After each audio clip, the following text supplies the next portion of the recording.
Mesdames et messieurs, connaissez-vous l'Alsace? L'Alsace, c'est certainement l'une des plus belles régions de France. De Saint-Louis à Wissembourg, cette région, elle est pleine de talents, de culture gastronomique et de culture culinaire. C'est le même mot, mais je vais le garder quand même, parce que je trouve que c'est gentil. Aujourd'hui, on se retrouve dans le Grand Nord, mais pas le pôle Nord. On se retrouve dans le nord de l'Alsace, Qu'il est bon. à Wissembourg. Wissembourg, certainement un nom que vous ne connaissez pas, ou alors si vous la connaissez, vous vous dites mais à part un taux de criminalité en dessous des 2%, qu'est-ce qu'il y a à Wissembourg? Eh bien, à Wissembourg, il y a certainement l'un des plus grands talents de la musique alsacienne. Et ce talent, il est avec nous aujourd'hui. Bonjour Arnaud, comment tu vas? Bonjour Elio, comment vas-tu? Ça me fait très plaisir de te recevoir aujourd'hui dans ce magnifique lieu, Nickel, bah, moi qui, aussi. dans cette espèce de cave. C'est bien pour parler de rêve, je trouve. Effectivement, il y a un contraste saisissant. J'aime les contrastes. Quand tu as commencé à enregistrer des morceaux, tu les enregistrais où? Dans les caves, hein. C'est un Non, peu plus sérieusement, je pense chez moi en vrai. Mon petit home studio comme la plupart des rappeurs, hein. Tu penses que la plupart des rappeurs ont un home studio? Mais je pense que ça se bricole, ouais. Pour pas trop cher, tu peux te bricoler un petit home studio sympa, ouais, ouais.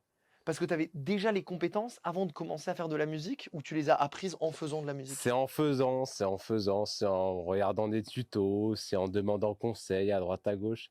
Toujours demander conseil à ceux qui ont un parcours qui t'inspire. C'est qui t'inspire? Qui est-ce qui t'inspire plutôt si on garde Bah, à part toi, Elio, je dirais pas tant de personnalités en France, plutôt des Américains. Mais après, il va y avoir comment dire, des rappeurs français qui peuvent m'inspirer, des Vald, Val m'inspire beaucoup. Je pense qu'il a commencé un petit peu comme moi, hein, en bricolant, en faisant ses expériences. T'as commencé quand à rapper? J'ai commencé à rapper de manière un peu informelle à, je pense, 16-17 ans. Je voulais faire un petit peu comme les autres. Et puis j'ai griffonné des petits trucs sur un calepin. Et puis je pensais, on s'est tous pris au jeu comme ça, quoi. Parce que toi, du coup, t'es de décembre 92, 93 si je me rappelle bien. Monte encore un cran. 94. Ouais. Voilà, non, c'était. Voilà. Tu es à peine trentenaire, tu es au début de ta Ouais, trentaine. mais la Mais du prochaine fois, lis mieux ma page Ouais, Wikipédia, s'il te plaît, quand même. malheureusement, ouais. Ouais, mais je suis un mauvais journaliste. Pas grave. Du coup, tu as commencé à rapper vers le début des années 2010, Ouais, là où le rap n'était pas du tout ce qu'il était aujourd'hui. ouais, ouais. C'est vrai. Bah, en fait, ça coïncidait avec à un moment donné, quand beaucoup. En fait, le rap s'est vraiment démocratisé, est devenu accessible à beaucoup. Et surtout, ça s'est décomplexifié. C'est-à-dire qu'effectivement, début des années 2010, il y avait plus ce truc de ouais, pour être un rappeur, c'est plus yo le rap, quoi. C'était plus n'importe qui peut être rappeur. On n'avait plus les clichés de casquettes à l'envers, de trucs comme ça. Et moi, en fait, je me suis prêté au jeu à ce moment-là, mais c'était plus parce que j'aimais jouer avec les mots, au final.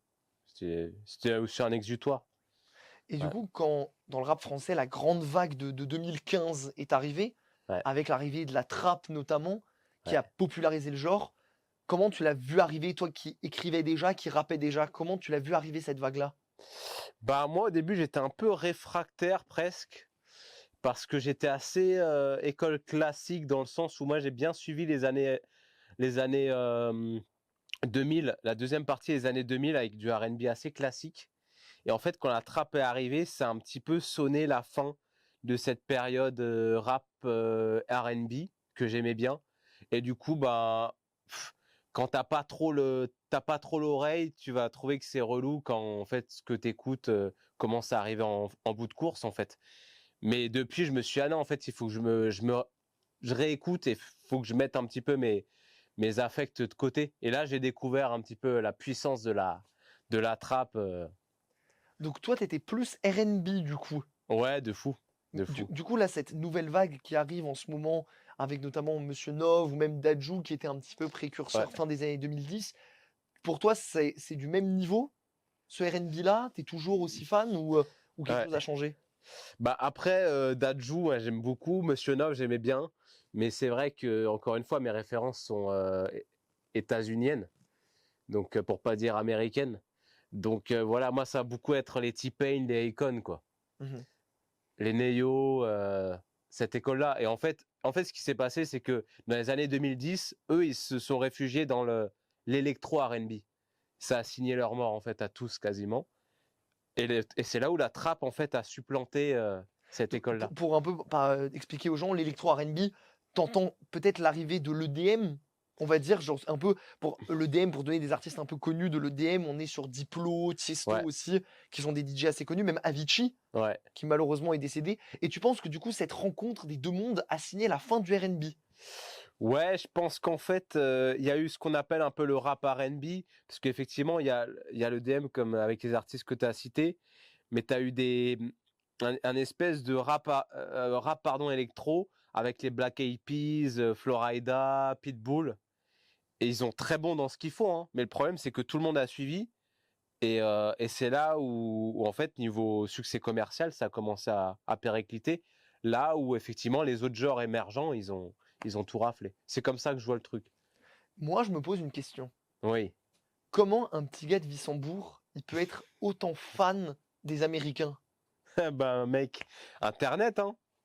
C'est ça la magie d'Internet, c'est que d'un coup, tu vas avoir un mec d'un petit bourg perdu qui va d'un coup découvrir, qui va se prendre des claques. Tu sais, et pareil, hein, MTV Base, Trustio, on a tous commencé là, hein.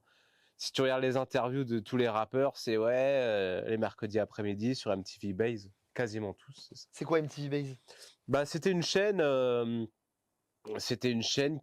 fait, qui diffusait du contenu hip-hop H24, notamment des clips, et après il y avait des émissions aussi, les Pimp My Ride et tout ça, mais en fait ils diffusaient H24 des clips. Donc tu te posais un mercredi après-midi, tu avais Lollipop qui passait, t'avais les Lollipop, c'est clips quoi? Lollipop, le clip de Lil Wayne. Ok. Ouais, c'est vrai qu'il faut que j'explicite un peu mes refs. Mais ouais, en gros, les clips de Lil Wayne, T.I., Ludacris, je me souviens, c'était ça à l'époque. Et bah, te tard en fait, parce que d'un coup, tu découvres ça, et en plus, c'était un peu le rap avec des gros budgets, donc forcément, c'était des clips qui faisaient rêver. Donc en fait, moi, je suis issu de ça en fait. Toi, maintenant, tu ne vis plus à Wissembourg, Non. mais tu as encore une attache très forte là-bas. Ouais, ouais, ouais. Comment tu parlerais de ton enfance à Wissembourg? Mon enfance à Wissembourg, Ouais. heureuse, rien de. Ouais, j'ai des bons souvenirs. Après, rien de marquant dans le négatif en tout cas. Et une amitié très forte avec bah, un ami d'enfance que je vois encore maintenant qui m'a initié au rap. Il s'appelle comment cet ami? C'est un certain Paco. Paco. Paco Qu'on que je salue salue. d'ailleurs. Voilà. Et c'est lui qui t'a introduit à tout ça. Ouais, c'est ça. Bah en fait, moi, j'avais pas. Enfin, j'avais peut-être, mais j'avais pas trop calculé chez moi la télé, les chaînes qui diffusaient des clips de Peura. Mais par contre, lui, je me souviens qu'il se butait un petit peu à ça. Qu'il se butait un petit peu à Tress TV. Donc voilà, à un moment donné, on se fait un peu chier. Je squatte chez lui et puis on regarde des clips. Et je me souviens, il y avait des clips, il y a des clips de fou de T-Pain qui tournaient. Et c'est là où je me suis pris la claque. Tu t'attendais pas à ce que la fin arrive maintenant, mon Non, je discours? disais, je pensais juste Ok. à, parce que T-Pain, c'est un artiste qui pour moi aussi est assez important et même qui a été très important dans Ouais, l'évolution musicale de fou, de fou. américaine et même Ouais, européenne, parce que ça a été l'un des premiers aussi à utiliser l'autotune. exactement, ouais. Donc l'autotune, bon, je pense que maintenant les gens savent ce qu'est l'autotune, Maintenant, ouais, ouais, ouais. mais voilà, c'est un plugin très utilisé qui permet en fait de modifier la voix. C'est un correcteur de voix, Exactement. l'autotune. Et T-Pain, ça a été l'un des premiers aux C'est ça. États-Unis à utiliser ça. Ça l'a beaucoup aidé, mais ça lui a aussi beaucoup porté préjudice, Exactement. l'autotune. Maintenant, en 2026, T-Pain, bon, il continue à faire du son. Il a sorti il y a quelque temps un remix de I'm Blue des FL65, mais il a plus le même succès qu'avant. Est-ce que sur le long terme, à ton avis, ça lui a porté du positif, cette utilisation de l'autotune? Ouais, moi je pense pas que c'est l'utilisation de l'autotune qui a porté préjudice. Je pense que lui, c'était qu'il a pété un peu tôt. En vrai, on se rend pas compte, mais il a pété début vingtaine. Et je pense qu'il a pas. mon interprétation, c'est que c'était un peu trop en fait. D'un coup, ça devient une référence dans son domaine, le R&B en plus, ça marchait fort à cette époque, et ça devient le mec qui a pavé en fait la voie pour pratiquement tout le monde en fait.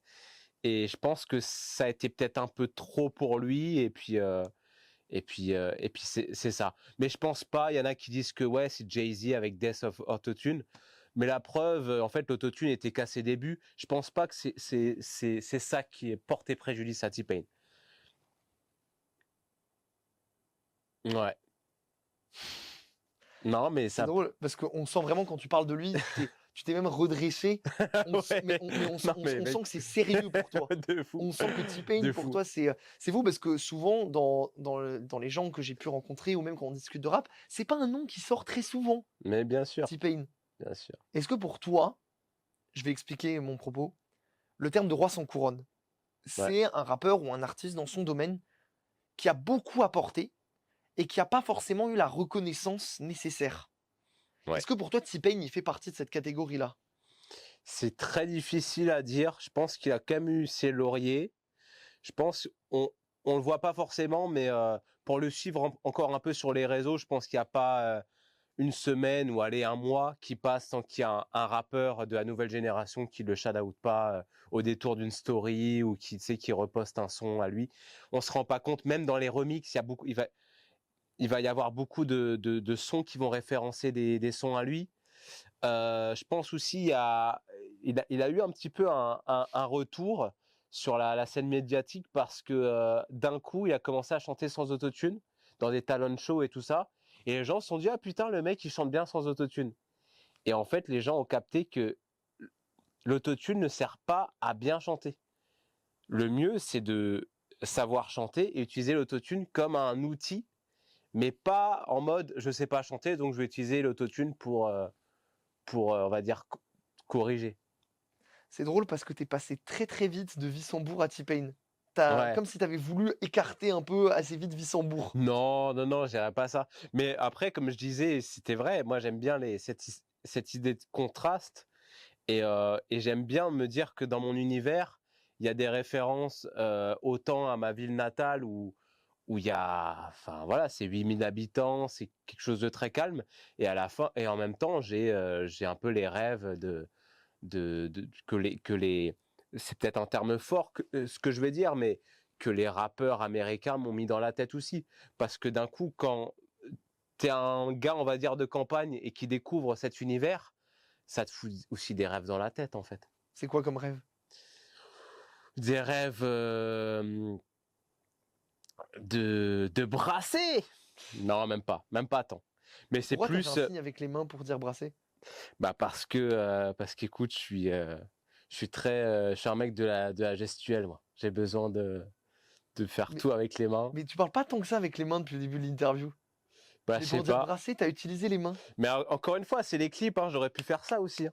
Tu vois, ça vient toujours avec un petit geste. Non, mais blague à part, ouais, je pense que c'est plus des rêves de se dire, on peut briller en fait.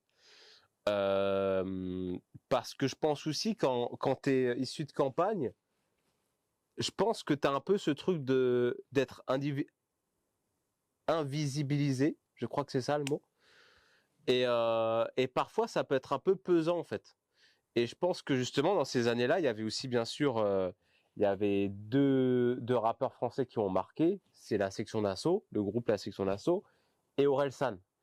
Et Orelsan avait justement ce truc, un peu ce discours de tu peux être de la campagne, et pourtant, à un moment donné, euh, d'un coup, on te voit, en fait. Ça a été un porte-parole un peu pour ces personnes-là de la campagne. Donc j'avais d'un côté Orelsan qui est d'un coup rassuré un petit peu en disant ouais, t'inquiète, on a un peu les mêmes struggles, d'être d'être dans une petite ville et tout ça, d'être un peu le mec, on va dire moyen, qui réussit moyennement avec les filles, qui réussit moyennement à l'école, et à la fois ce discours des quinries, enfin voilà, ultra, faut dire aussi ce qui est libéraliste, ultra capitaliste, voilà.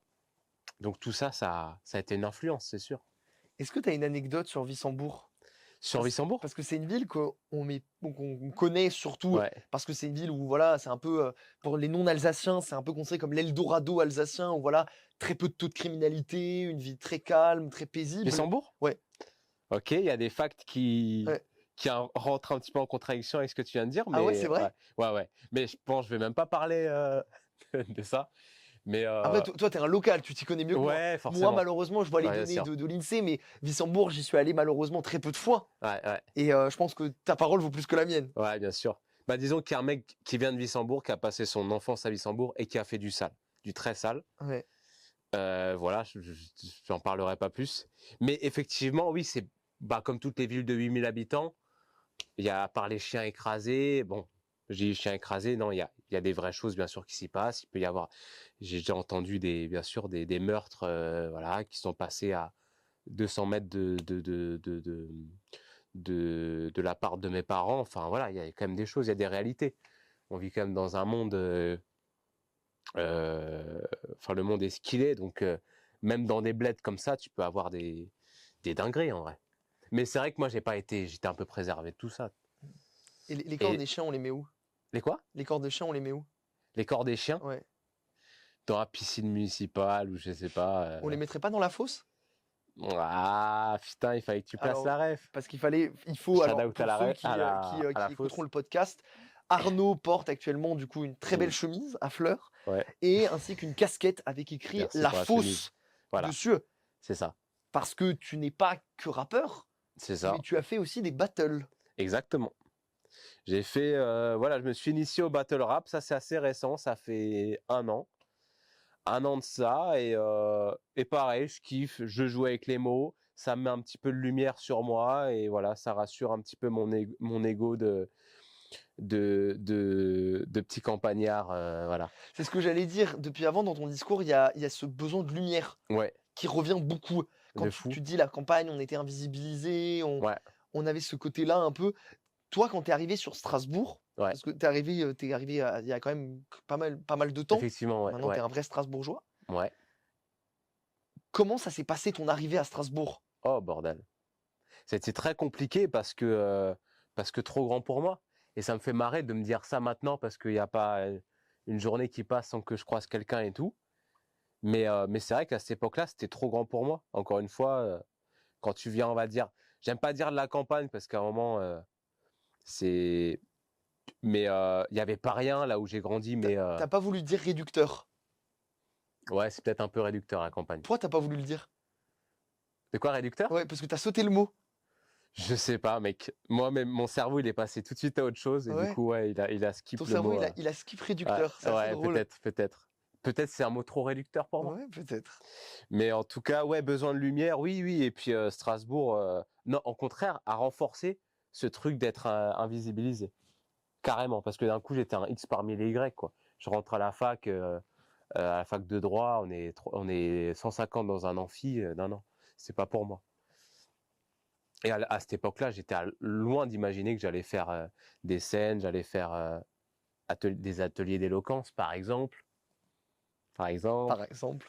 Voilà, du battle. Enfin, j'étais loin de m'imaginer tout ça. J'avais pas la confiance en moi encore. Voilà. C'est à ce moment-là que t'écrivais déjà, du coup, quand t'arrives en fac de droit. Ouais, je pense même au lycée, j'écrivais un petit peu. Bah, c'était un petit peu du rap parodique, on va dire. Mais Rap parodique, ça veut dire quoi? ouais, en tout cas, comment dire? Admettons, j'ai un exemple en tête. J'avais une prof d'anglais qui était vraiment très spéciale. Et à la fin d'une année, je crois que c'était à l'année de seconde, je me suis dit, je l'aurais plus. Et du coup, j'ai fait un texte, un petit peu, c'est un diss track contre cette prof d'anglais. Mais c'est des trucs de gamin, quoi. Et le karma est revenu parce que je l'ai eu en terminale, en fait, cette prof. Et du coup, à chaque fois, je la voyais, je disais, attention, il faut pas qu'elle me cherche, sinon à tout Elle moment, s'appelait comment cette prof je peux d'anglais? lâcher une punchline. Elle s'appelait, je sais pas. Et là, tu crois que je vais pas lâcher le nom? Ouais. Mais non, je m'en souviens vraiment pas. Tu te rappelles plus de comment elle s'appelait? Non, je me souviens plus. C'est drôle, parce que tu t'es encore redressé quand t'as cherché son nom. Ah, putain, mais tu devrais être psy en fait. J'ai me coups sur le canapé ou quoi? Mais, C'est un divan en fait. C'est pas un mais canapé. oui, donc oui, pour ceux qui vont écouter Ouais, le podcast, on est du coup sur un divan dans une ouais, cave. c'est Ça fait un peu ça. bizarre dit comme ça. Ouais. Mais en tout cas, ouais, Pourquoi pas? et c'est drôle parce que tu t'es redressé à 2 reprises déjà Ok. quand on a parlé de T-Pain Ouais. et quand on a parlé de ta prof d'anglais. Il y a, T-Pain, prof d'anglais, mais même il y a un combat. rapport, il y a Ouais, évidemment un peut-être. rapport qui est lié Peut-être. peut-être l'Amérique, qui Ou- pour toi représente un rêve.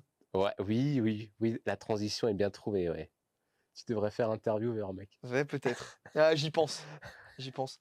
Bilal, je devrais être intervieweur ou pas? Bilal qui fait la réalisation du podcast. Ah, il m'insulte. Pas Voilà. de problème. On casse le 4e mur d'un coup là. Est-ce que tu rêves, Arnaud? Oui, beaucoup. Tu rêves la nuit? Énormément. T'as un rêve en tête? Que j'ai fait récemment? Ouais. Non, pas spécialement. Là, ça fait 2 semaines que je suis dans un nouvel appart. Ouais. Et c'est bizarre. D'habitude, quand je change de lieu, je fais toujours des cauchemars ou des rêves bien marquants. Et là, pas spécialement. Malheureusement pour l'émission, je n'ai pas de rêve là en tête, mais je rêve beaucoup. Et je fais beaucoup de phénomènes en rapport avec les rêves. C'est-à-dire des phénomènes. Bah, j'ai pas mal de... J'ai fait des rêves lucides, par exemple. Ok, parle-nous Ouais. un peu de ça. Les rêves lucides, déjà, je vais expliquer ce que c'est. C'est quand tu prends conscience dans ton rêve que c'est un rêve. Et ça, c'est la première étape. La deuxième, c'est que tu peux modifier l'environnement de ton rêve. Donc, en vrai, les rêveurs lucides, genre experts, ils peuvent dire, OK, le décor, là, il me convient pas, je le change. J'ai envie de voler dans mon rêve, je vole. Voilà. Oui, parce qu'il faut dire que tout le monde ne fait pas de rêve lucide. Ouais, Et c'est ça, ouais, c'est qu'il y a différentes personnes et c'est une capacité qui s'apprend. J'ai exactement, appris les rêves lucides, c'est une capacité qui s'apprend exactement. et qui demande une très grande maîtrise de son inconscient Oui, pour de fou. maîtriser son rêve lucide. Mais il y a des Ouais, tutos sur Internet d'ailleurs ouais. pour apprendre à faire des rêves lucides. Est-ce que tu en as un en tête? Ouais, ouais, ouais. Je vais. Oui, j'en ai plusieurs en tête. Alors attends. Ouais, je suis dans une forêt et vraiment sensation de plénitude. Et waouh, c'est trop beau ce qui m'entoure et tout. Et puis à un moment donné, je regarde la verdure et je me dis putain, mais je suis en train de rêver. Sensation de bien-être et d'un coup, je vole. En fait, moi, à chaque fois que je fais un rêve lucide, je vais en profiter pour voler. C'est le premier truc. Et en fait, par contre, j'ai pas de contrôle là-dessus. C'est-à-dire, je me dis pas, ah là, je vais voler, oh, je peux voler un petit peu plus tard, en attendant, je vais faire ci, je vais faire ça. C'est que direct, je vole. Donc, c'est trop frais parce que je réalise juste le fantasme numéro 1 de l'être humain, c'est quand même voler, tu vois. Donc, c'est trop frais. Mais en même temps, bah, j'ai pas le choix. Donc, je vais voler. Ça a duré 6 secondes de plénitude, bonheur extrême, et je vais me réveiller. Mais je vole, quoi. Comme si ton esprit disait que c'était trop de bonheur d'un coup. Peut-être. Il y a un peu d'auto-sabotage, je me dis Ouais. peut-être. Ah ouais? Ouais, Tu peut-être. y as déjà pensé? Ouais, je me suis dit, ah, c'est dommage parce qu'en vrai, là, je pourrais être parti pendant. Je pourrais faire durer le truc, tu vois. Tu te rappelles de quand tu l'as fait ce rêve ou pas?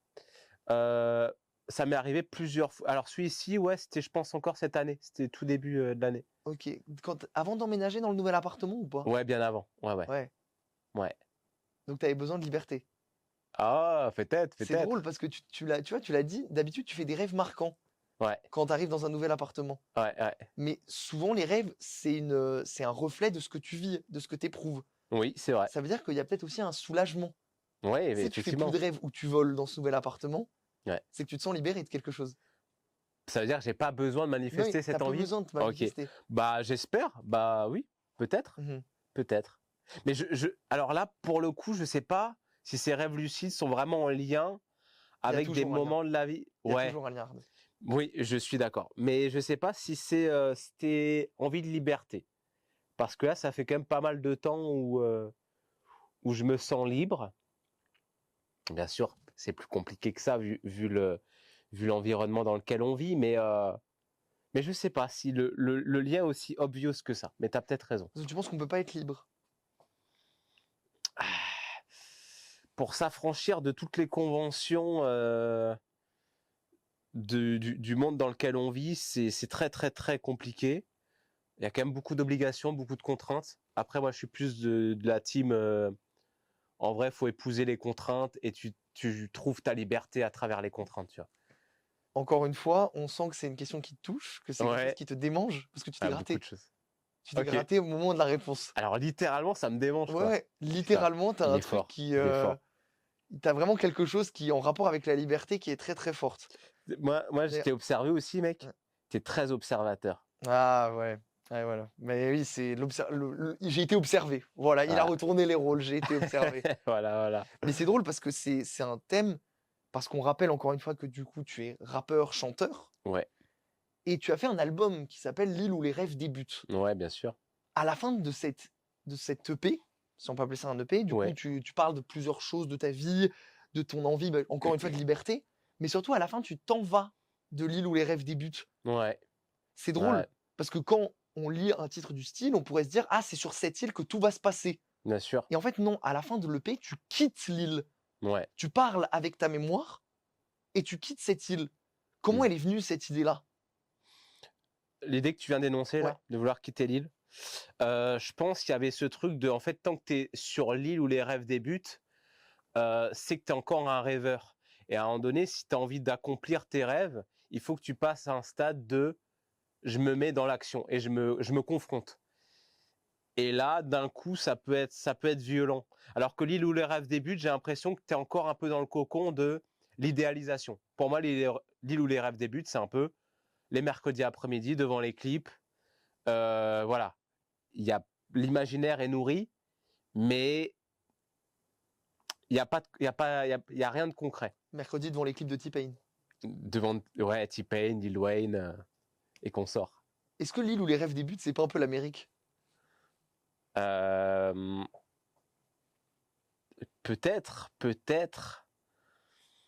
C'est très intéressant comme question parce qu'effectivement, les États-Unis, il y a ce côté insulaire, euh, même si c'est une grosse île. Mais ouais, putain, je vais essayer d'être le plus concis possible. Mais il y a peut-être un peu de ça, dans le sens où qui dit rêve dit son lot de beauté, mais son lot aussi veut dire aussi des illusions. Et c'est parfois comme ça que je vois le rap américain, les États-Unis, sous couvert du discours rêve grand. J'ai l'impression que ça cache aussi quelque chose de plus noir et qui peut être très brutal. Et putain, c'est la première fois mec, que je me fais cette réflexion. Donc merci de me mettre le doigt là-dessus. Est-ce que tu aurais aimé venir de Haute-Parc, Wissembourg? Non, pas du tout. Ah, je te Jamais? réponds, mais ça a Ouais. peut-être dû m'arriver, mais non, je pense même pas. Non, je suis Ça trop t'est bien. arrivé. Tu t'es encore gratté. Ouais, peut-être, mais c'était anecdotique. Peut-être c'est comme, à un moment donné, comme tout le monde, à un moment donné, ah, j'aurais bien aimé vivre bah, justement aux States ou voilà, quand il y a un pays un petit peu à la mode, tu as envie de. Mais non, Wissembourg me convient très bien. SO Wissembourg, encore une fois. SO Wissembourg. Est-ce que ça te manque, Wissembourg? Ça me manque pas dans le sens où j'y retourne assez régulièrement. Donc là, je vais y retourner le week-end prochain, donc ça me manque pas. Mais c'est un endroit où c'est assez incroyable quand j'y retourne parce qu'il y a vraiment ce côté retour aux sources. C'est ce qu'on dit généralement quand on revient dans le bled de son enfance, mais vraiment retour aux sources dans le sens où j'ai l'impression que c'est la source de ma vie en fait. J'ai l'impression que quand je reviens là-bas, ouais, je me recharge en bonne énergie et j'ai l'impression que presque ça me choquerait pas que je décide de comment dire de retourner là-bas pour mes vieux jours en fait.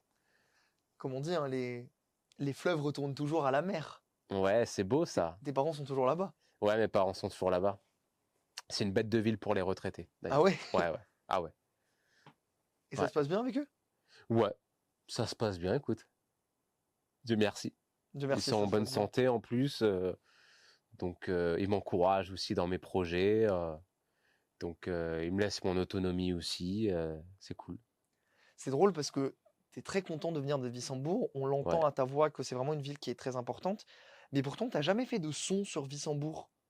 Tu as toujours fait des sons sur Strasbourg, Ouais. notamment le très bon Au bord de l'île, Ouais. qui est un très bon morceau. Mais t'as jamais fait de son pour Wissembourg. Il y avait peut-être plus des refs au tout début, quand je pense que c'est plus dans les tout premiers sons avant l'EP. Euh, ouais, mais j'ai dû en parler. Mais c'est vrai que ouais, c'est plus Strasbourg forcément. J'ai Pourquoi? vécu.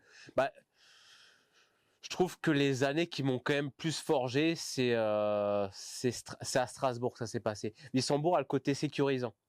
Wissembourg, il y a eu, hormis une toute petite période de ma vie, un côté très sécurisant. Wissembourg, c'est vraiment bah aussi le cocon familial. Strasbourg, ça a été, c'est là où je me suis forgé, et c'est aussi là où j'ai fait mes premiers pas en tant qu'artiste. C'est pas à Wissembourg, et du coup, je pense que ça m'a beaucoup plus influencé. Strasbourg, c'est là où j'ai mes amis, c'est là où j'ai rencontré ma copine. Tout s'est passé à Strasbourg. Mais Wissembourg, il y a ce côté plus, m'a donné quand même une base. Mais aussi, on parle beaucoup de rêve, peut-être un miroir un peu déformant de ce que peut être un peu la réalité, la dure réalité. Ah, mais t'as aussi le côté, la nostalgie aussi, Pour Wissembourg? ouais, qui parle évidemment. Ouais, ouais, bien sûr. Parce que je pense que si on parle au Arnaud qui a 15 ans, Ouais, 15-16 ans, je pense qu'il aura pas le même ressenti sur Wissembourg que toi. ouais, bien sûr, bien sûr. Il aurait eu quoi comme ressenti sur cette ville? Le Arnaud à 15 ans? Ouais. Bah plus, y a rien à faire dans cette ville. Peut-être même il l'aurait un peu diabolisé, forcément. Comment il l'aurait diabolisé? Ben ouais, il y a rien à faire. C'est mort, quoi. Alors que maintenant, je me dis que moi qui aspire de plus en plus au calme et à la sérénité, je me dis que c'est pas trop mal. Pourquoi? De quoi? Pourquoi Pourquoi? t'aspires plus au calme et à la sérénité? Peut-être que je me fais vieux, mon cher Elio. Ça veut dire quoi se faire vieux? Ouais, jusqu'à où il va aller. Poupée russe. Ah, Non, c'est une mais question qui te... de quoi se faire vieux? Ouais, c'est une question qui te touche. Ouais, peut-être. Ouais, il y a justement mon ami Paco m'a dit récemment que il avait remarqué chez moi que j'avais euh, comment il m'a dit ça? Mais que j'avais vraiment une grande notion du temps qui passe. Ok. Et je pense que c'est peut-être mon côté poète, le côté rappeur, le temps qui passe, c'est un thème qui revient souvent. Mais t'as esquivé, pourquoi ça veut dire quoi se faire vieux? Se faire vieux, même si je l'ai dit avec une grosse touche d'ironie, mais je dirais se faire vieux, c'est peut-être ne plus se faire violence, accepter les choses telles qu'elles sont, ne plus voir la vie à travers un espèce de miroir déformant. Et se dire, au final, tu commences à comprendre vraiment comme t'es, même si je déteste le discours de ah, on me changera plus. Enfin voilà, j'ai 31 ans, ça reste très jeune. Mais j'ai un peu ce truc de je me connais et j'ai plus envie de me faire violence pour tel ou tel genre. Non, je suis comme je suis. J'ai ma bande d'amis, j'ai ma copine, j'ai mes parents qui m'aiment pour ce que je suis. Et donc à partir de ce moment-là, c'est peut-être ça, se faire vieux. Parce que tu t'es déjà fait violence. Ouais, de fou. Ouais. C'est-à-dire, Bah ça c'est plus dans ma vingtaine où, euh, où justement je passe un peu j'aime bien recouper avec tout ce que je dis précédemment, je passe du cocon sécurisant à quelque chose d'une grande violence, c'est de découvrir un peu le monde. Et en fait, bah, tu te fais forcément violence, non pas parce que, c'est même pas tant parce que le monde est ce qu'il est, mais plus parce que tu te dis, pour que je sois bien dans ce monde, il va falloir que je sois comme ci, comme ça. Tu cours après certains idéaux, mais qui en fait ne sont pas toi. Et j'ai pu parfois me dire non, mais en fait, depuis le début, je suis bien comme je suis. Le seul truc qu'il fallait que je réalise, c'est qu'en fait, j'avais quasiment tout, en toute modestie, mais je veux dire, j'ai pas besoin d'être un autre. En revanche, l'expérience que j'ai gagnée dans toutes ces années-là, ça a été t'avais besoin d'être un autre? ouais, ouais, de fou. Il est content parce il sent qu'il a posé une question pertinente qui va ouvrir le. J'analyse aussi. Ouais, bah à un moment donné, quand notre Joe, à un moment donné, c'est pas rien, tu vois. Ouais. Te crée un alter ego, bien sûr, besoin d'être un autre, c'est clair. Parce que tu te sens pas assez libre en tant qu'Arnaud? Je sais pas si je me sens pas assez libre. Ouais, si, peut-être. Ouais, carrément. C'est que d'un coup, il va y avoir une espèce d'alter ego qui peut se permettre des libertés. Et je parlais de convention, qui va s'affranchir de toutes les conventions qui pouvaient, moi, me brider, qui me brident encore un petit peu, mais beaucoup moins.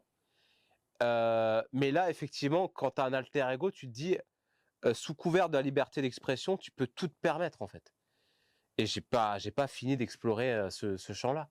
Mais pour moi, ouais, Nojo, c'est une liberté. C'est peut-être ça, la liberté, quand je te disais, ouais, au final, on est- on est- on peut pas être totalement libre, mais en fait, tant qu'on a la possibilité de rêver et de créer, c'est là où on trouve la liberté, je pense. Tu as parlé de ta copine avant. Ouais. Elle vient d'où, rappelle-moi? Elle vient de Colombie. Elle vient d'Amérique. Ouais.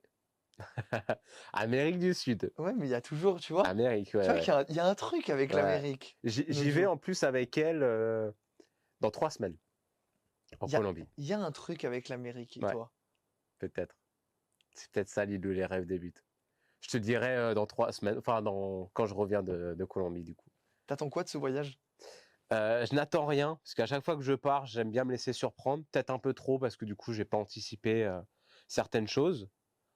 Mais non, j'attends rien. Autant sur ce que je peux y découvrir que sur ce que ça peut m'apporter, je préfère y aller avec aucune idée préconçue. Donc t'as peur d'avoir des attentes. J'ai c'est pas une peur d'avoir des attentes. C'est pas dans le sens j'ai peur d'être déçu ou quoi. C'est plus un peu comme là pour faire cette interview, comme je vous ai dit en off. En fait, je préfère en regarder le moins possible parce que j'ai envie d'être surpris, pardon. J'ai besoin d'être surpris. J'ai besoin de la spontanéité. Là, je savais pas à quelle sauce j'allais être mangé. J'adore. Est-ce que c'est peut-être lié à cet endroit ultra sécurisant qu'a été Wissembourg? De quoi de Ouais, pas. une ville qui te surprenait pas forcément. Ouais. Oh là, toi aussi tu fais des ponts.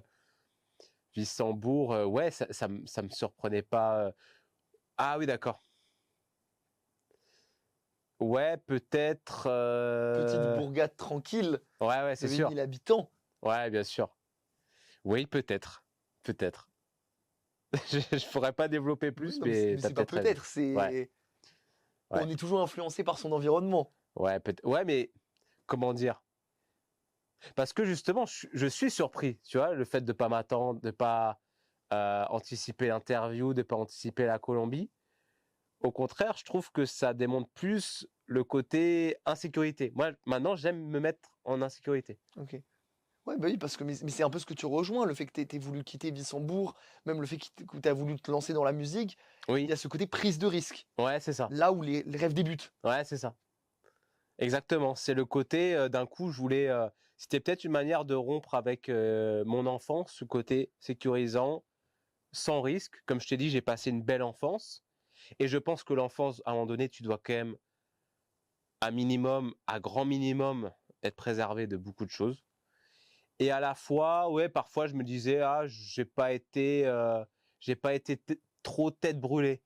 Après, j'ai fait la paix avec l'enfant justement, parce que parfois on peut reprocher des choses à l'enfant intérieur. On peut se dire pourquoi j'ai pas été comme ci, j'ai pas été comme ça. Parce que t'étais en guerre avec lui. En guerre, c'est un mot un peu fort. Bah, Disons tu as que, utilisé le terme paix. ouais. C'est-à-dire qu'à un moment, il y avait un conflit. En tout cas, ouais, j'étais en conflit. J'étais en conflit. Parce que forcément, en fait, si t'es pas content de ton présent, tu vas blâmer quoi? Tu vas blâmer le passé, en fait.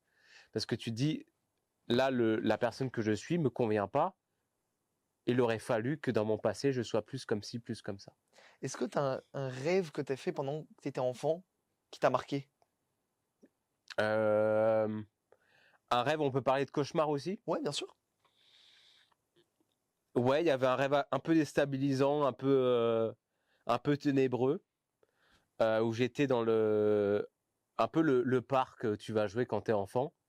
Et il y a quelqu'un qui me poursuit et qui, mais pas qu'il me veut du mal, peut-être que aussi j'avais pas pris conscience de certaines choses, tu vois, les choses un peu, enfin très bresson.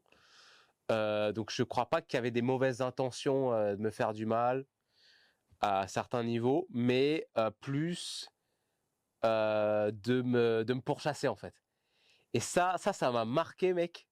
Tu veux pas savoir. C'est drôle parce que tu as dit, oui, il avait pas de mauvaises intentions, mais c'est toi Ouais. qui le décides s'il a des mauvaises intentions ou pas.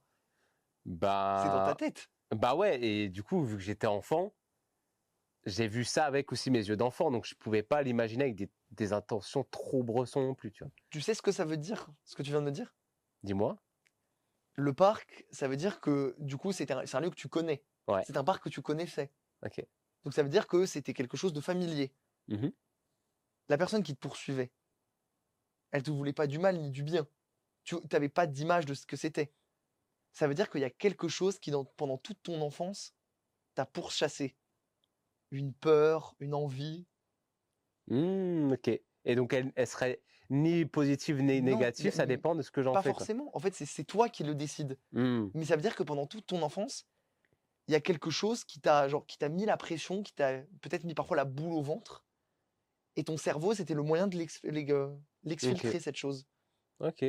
C'est ton interprétation. C'est l'interprétation de Freud. Mais mec, je savais pas que t'étais calé. Mais en même temps, à un moment donné, podcast sur les rêves, j'attends à ce que tu sois calé sur les choses, mais je savais pas que t'étais Donc ça veut dire que pendant dans ce ton domaine. enfance, donc ça veut dire que si t'as dit t'es calé, ça veut dire que j'ai touché juste. Bah, encore une fois, j'avais pas pensé à cette interprétation, mais ça me paraît cohérent, effectivement. Parce qu'il y a quelque chose qui t'a pourchassé. Ouais, bah, tu parlais de peur. Ouais. Bah, c'est ça, tu vois, la peur. Ouais, j'avais peur. Peur de quoi? Bah, peur un peu de tout, tu vois. Bah, quand t'es enfant, tu peux avoir peur tu peux avoir peur des autres, tu peux avoir peur de, ouais, la peur des autres, hein, je pense que c'est ça. La peur des autres? Bien sûr. Ça te semble. Mais j'ai l'impression, ouais, on est tous passés par là, non? Le truc La peur des d'avoir peur. autres? Ouais. La peur des grands? Euh, Non, je pense plus mon groupe de pères, je pense. Pas forcément les adultes. Mais tu vois, les fameux sentiments d'appartenance à un groupe, Ouais. tu vois, ces choses-là, de pas se sentir rejeté. Parce que toi, t'avais cette peur-là quand t'étais enfant? Ouais, je pense. Je pense que j'avais cette peur-là. Déjà, peut-être peur de pas être à la hauteur pour les autres, de faire plaisir.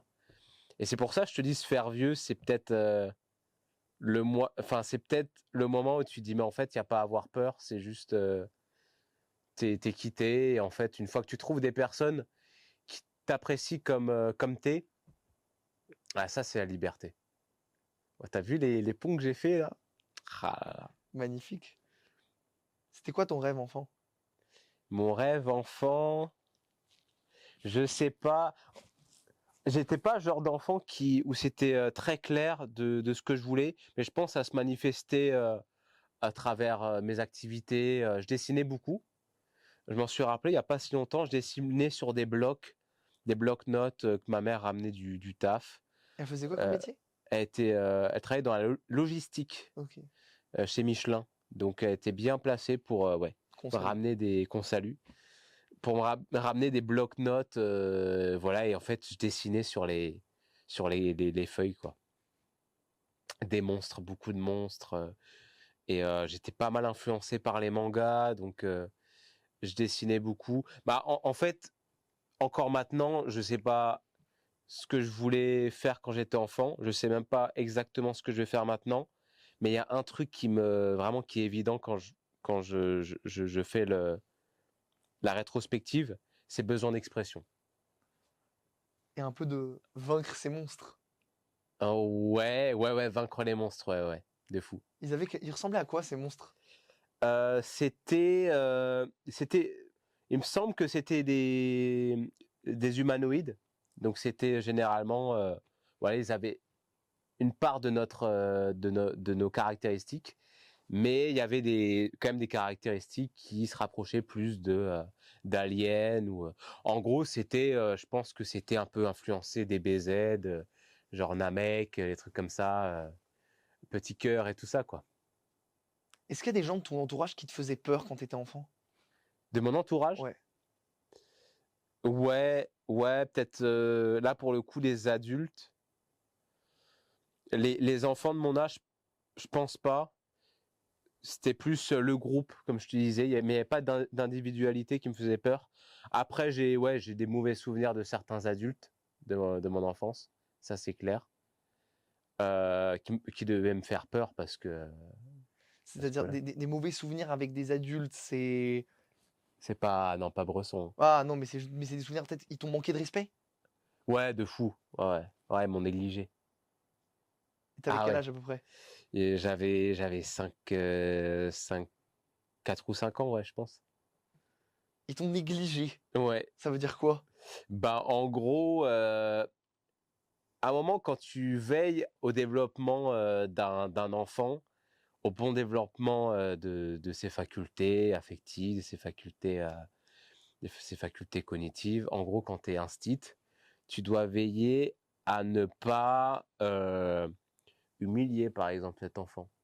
Ou tu dois veiller Ah, donc c'est à... un professeur. Ouais, c'est instits, ouais. Ouais, ouais. Ils ont fait quoi ces instits? Bon, les trucs pas très cool, genre des humiliations en public ou des trucs comme ça, tu vois. Donc, pas ouf. Donc, ouais, pas ouf. Surtout quand tu sais que dans les 6 premières années, tu dois le savoir, toi qui, maintenant, je connais un peu plus tes références. Les 6 premières années sont primordiales pour un enfant. Pas que. Ouais. Faut savoir une chose, c'est que c'est des choses qui me passionnent, que j'ai beaucoup étudiées. Le cerveau d'un enfant, il emmagasine et il prend ce qu'on appelle au premier degré, parce que le second degré, c'est une invention d'adulte. L'enfant, il prend le monde tel qu'il le voit, et tel qu'il... quand on dit à un enfant, ah mais t'es nul, un enfant jusqu'à ses 10 ans, hein, il Ouais. va pas dire, ah c'est une blague.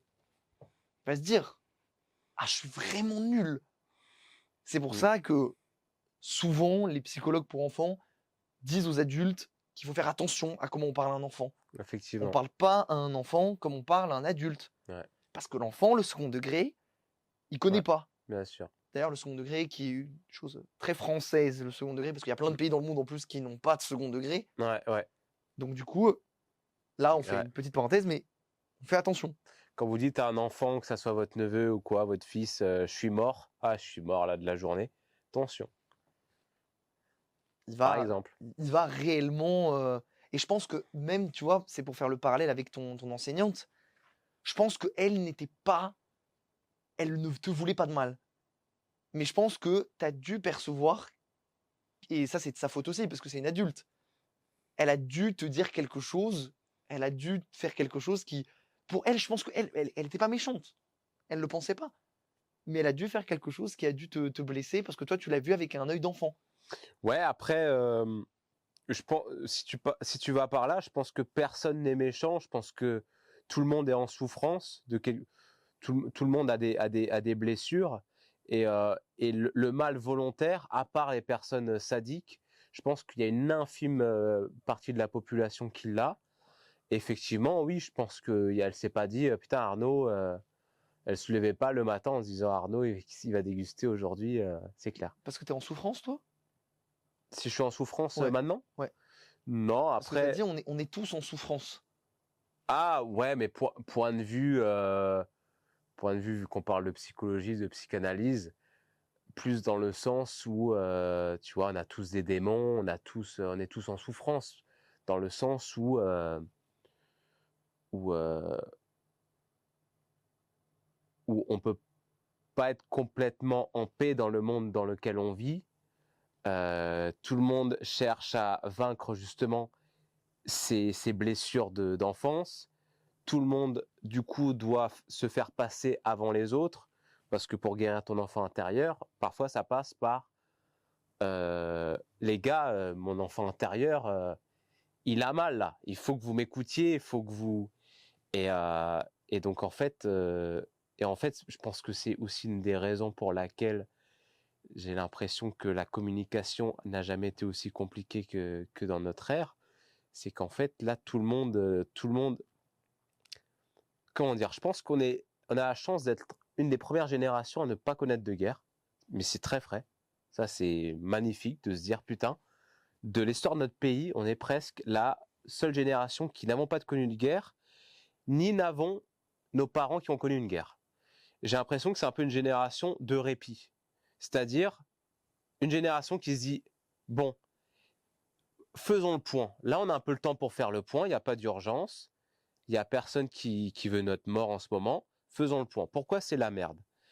C'est peut-être la merde parce que les anciennes générations, elles ont fonctionné comme ci, comme ça, et c'est trop bien parce qu'en ce moment, on parle beaucoup de résilience, on parle beaucoup de guérir les traumas intergénérationnels, je crois que c'est ça le mot, et c'est bien, mais à un moment donné, on prend aussi conscience que en fait, on a reçu une éducation, et ces personnes ont reçu une éducation de personnes qui luttaient avec leurs maux, leurs démons, qui n'acceptaient pas certaines choses.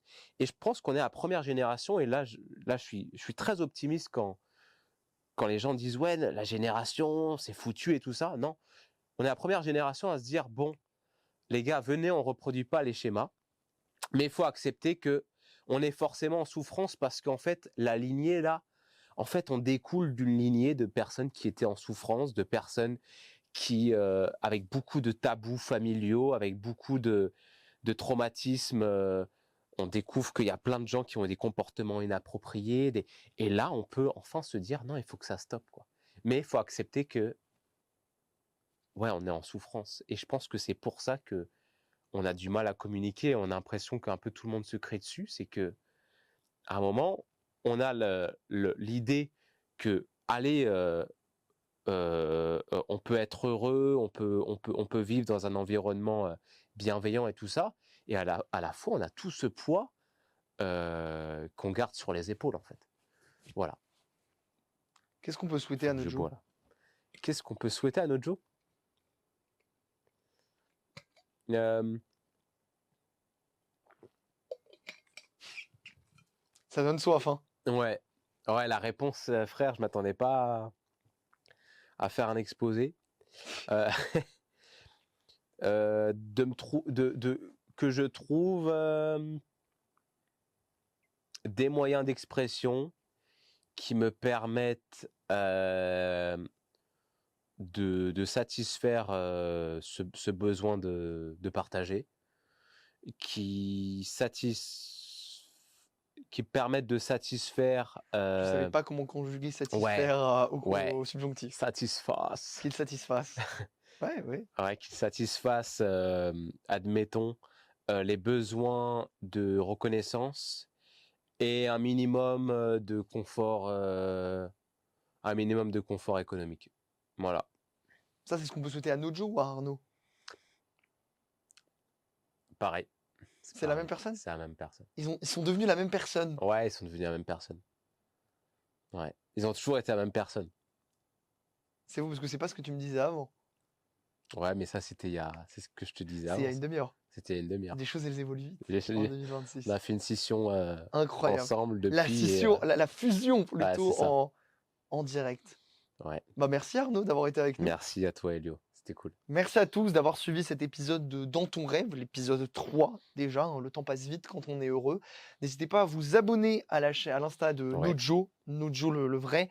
N'hésitez pas à vous abonner à l'Instagram de Bilal, Astitou Bilal sur Instagram, qui réalise et qui produit cette émission. Merci encore Bilal. Et n'hésitez pas à vous abonner à mon Instagram, Elio_Russo, pour voir aussi les autres extraits des épisodes de Dans ton rêve, mais pas que, parce qu'on fait aussi plein d'autres choses. N'hésitez pas aussi à vous abonner au YouTube, à écouter le podcast sur Spotify. C'est une outro beaucoup trop longue. On va conclure. La seule chose que j'ai à vous dire, c'est rêvez et faites rêver les autres. Merci. Magnifique. Et surtout, n'hésitez pas à vous abonner à Stampa Alsace pour être au courant des plus belles histoires d'Alsace, pour retrouver tous les extraits, mais aussi plein d'articles, plein de posts super intéressants sur l'histoire de l'Alsace, notamment si vous voulez vous intéresser à Marc Bloch, le résistant historien alsacien qui est rentré au Panthéon récemment, ou même découvrir plein de bonnes adresses et plein de nouveaux spots à visiter dans la plus belle région du monde. N'hésitez pas à vous abonner à l'Instagram Stampa-Alsace, c'est simple et pas cher.